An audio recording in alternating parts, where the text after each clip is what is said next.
Terry McDade, aka the Pirate Hunter, and this is a kind of sort of in-box kit review of the German SD.KFZ.250/9 by Tamiya.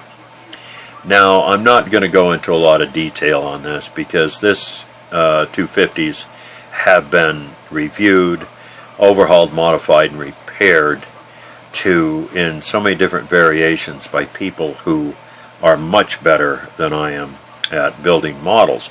The only thing I'm going to cover a little bit on this is the gun turret, and then some information about whether these could have been conceivably been used at the Battle of Kursk in 1943. And this was from a conversation I had with Cohen C. about this.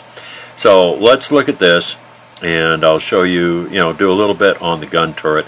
And then the two fenders you see laying down here on the right side are ones I modified off my 250 test mule. And I'll show you, just explain to you how I did it. Okay? Okay, so let's open. The box is the standard Tamiya on this.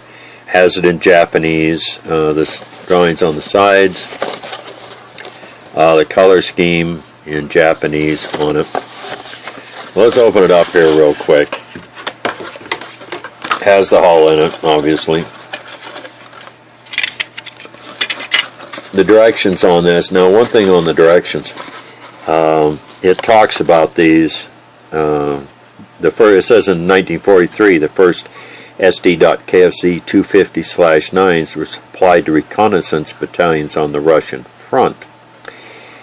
Actually, there was 3 of them sent to the Russian front for evaluation in 1942, from what I can find. Several websites say 3 and one said 30 of them, but I would go with 3. Unfortunately, history does not record which panzer battalions I went to. Best guess from what I can read was probably 1st or 2nd. So the directions are standard. It has the different color schemes on the back for the different divisions that it shows that they were used in. It's a pretty standard build, same build all the way up till you get to the gun system here. Just as you do the 20mm machine gun or cannon, shows you on putting it together, the paint call-outs on it, how to do the top. Now, I believe there's a bunch of aftermarket kits out there, metal gun barrels and things like this to upgrade these. This I'll just build totally stock when I do it. And it goes to the back page on it. Shows how to fixing of the machine gun. Down in it, the final touch-ups on it. You can do this door open or closed on the rear door. And it just shows how it goes in there. This is your screens. I don't know if a turret off of, I have one off of a 222 that would possibly work on this. I don't know if it would fit or not, the guns on it or not. They come with a metal barrel in this. But this is the only difference between this and any of the other 250s that are out there. The 250 kits are just this very end piece, like the 250/3s and that. So, not much use in wasting more time on this one. The paint schemes on it, they show for the 116th Panzer Division, the 23rd Panzer Division. And there's the Japanese version of it. The 24th Panzer Division, and then an original painting of the 24th Panzer Division, an original painting of the SD.KFZ.250/9. So it's pretty basically the same on what I said, other than that. Okay, now on this, and I know one thing that a lot of people don't like, and I didn't like it either, is on the fenders on these, you have a large amount of plastic right here and right here on the tarps. And it does look kind of like a glob of just stuff on there, and it limits you on to what you can do as far as adding boxes or other tarps from different manufacturers and aftermarket kits on it. Now on the bottom it has the slots for this, and these are hollow. These plastic things are hollow. So I had watched a video where one person took and cut one of these off, but he didn't want to try this because he was afraid he might ruin the fender.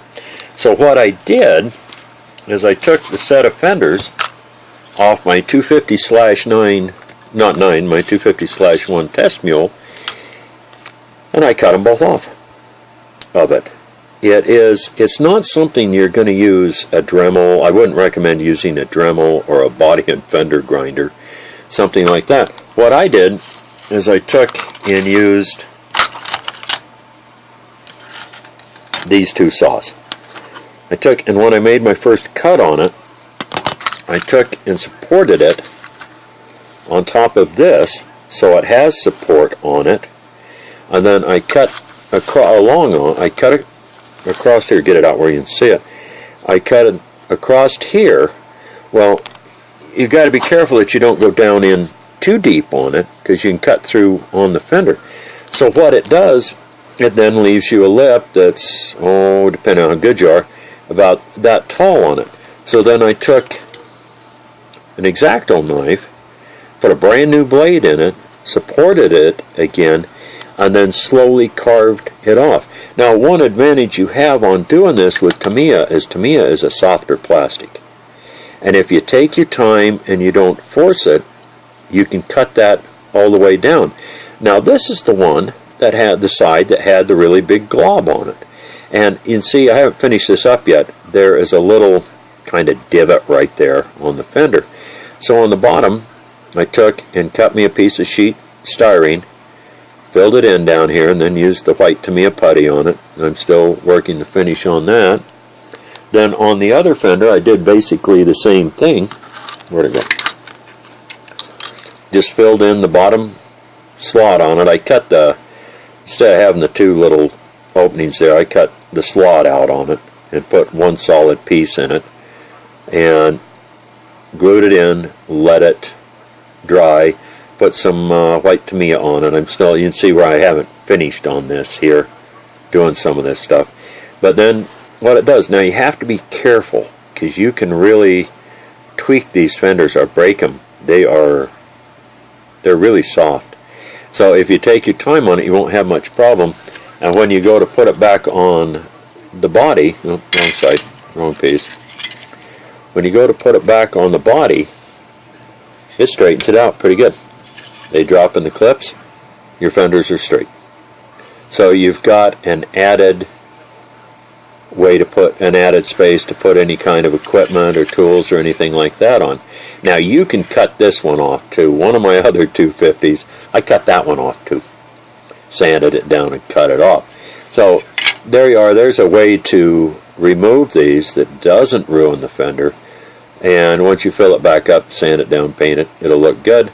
The bottom, I don't think anybody's going to look underneath there. If they do, well, oh well. So there you are on that. Now, about the 250/9s at Kursk, when I started doing the research on it, there's several websites out here about it, and I looked up one by Martin Block, and I'm going to quote him here, and it says, according to T.L. Gents in Panzer Tracks 11-2, the first 250/9s were sent to Eastern Front by July 1942. No record who received first three of them, but his best guess is the 1st or 2nd Panzer Division.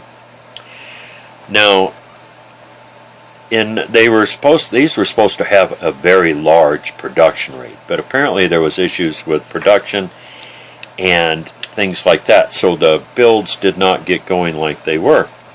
And it says, and it goes on to say, information that has been compiled from units' monthly status reports SPW allocation files, and org.abt organizational charts. Now this is the information that I'm using. I have looked on a couple different websites, and it's fairly close. So what I thought, I've got to take and set a limitation on this, on when they would have been, reasonably could have been delivered and still used in the Battle of Kursk. So the ones that I found that were delivered from the 1st of January of 1943 through August of 43 were the 1st Panzer Division. They were authorized on February of 43. The 2nd Panzer Division on March of 43.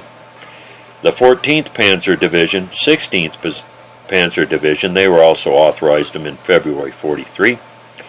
The 17th Panzer Division was authorized them on the 7th month, which is July of 43, but there's a little bit of, I don't know if it's a mistake, I can't track this down very well.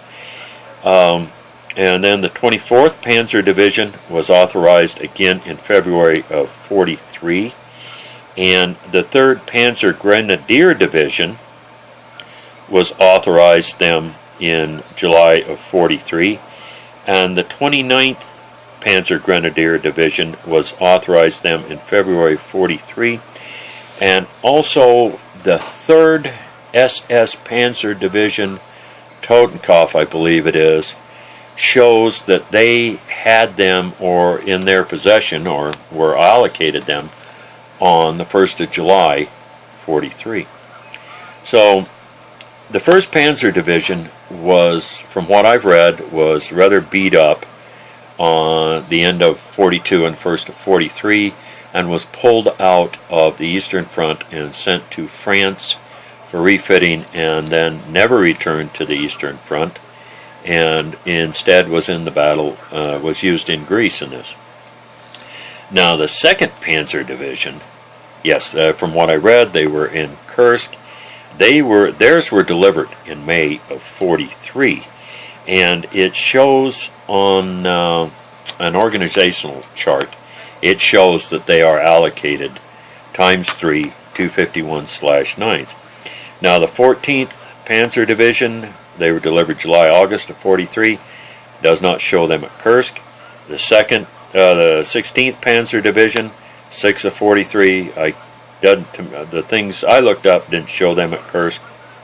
The 17th Panzer Division, this is where a little controversy or a little mistake, I don't know what it is, comes up that I'm trying to resolve.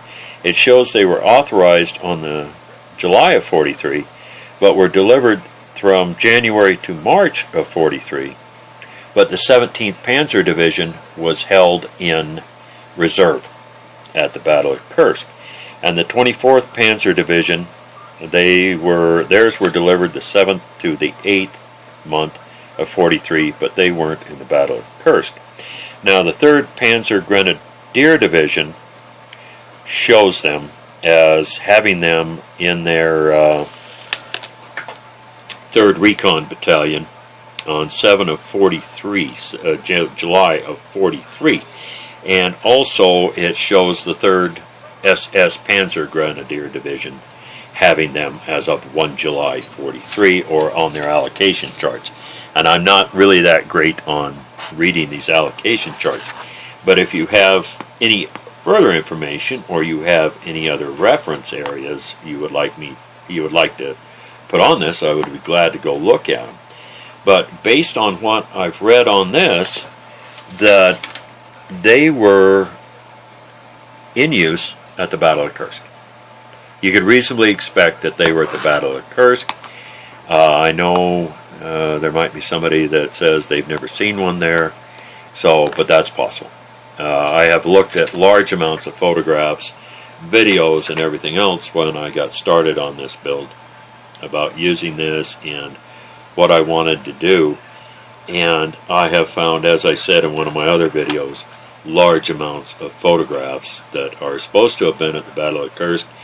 And one I looked at today shows them in about 2 feet of snow. Now, I know I have never been to that part of the Soviet Union. I've never been to the Soviet Union. But from all the other photographs I've seen, I don't believe they had a surprise snowstorm in July, August of 43. Now, one other website I went to says the Battle of Kursk only lasted 7 days. So, there's so much stuff out there, misinformation, information, that trying to glean what I can find on this with what I have done has been a little tough. So as I said, if anybody has any further information on this, I would be glad to, if you could send it to me in the comments on this, where I can look at this and see if I'm right or wrong on it. So again, this is Terry McDade, aka the Pirate Hunter, and this is a kind of sorta inbox kit review with a kind of sorta dry and dull history lesson. So until the next time, take care of yourself and each other, to quote the great Jerry Springer, and have a nice day.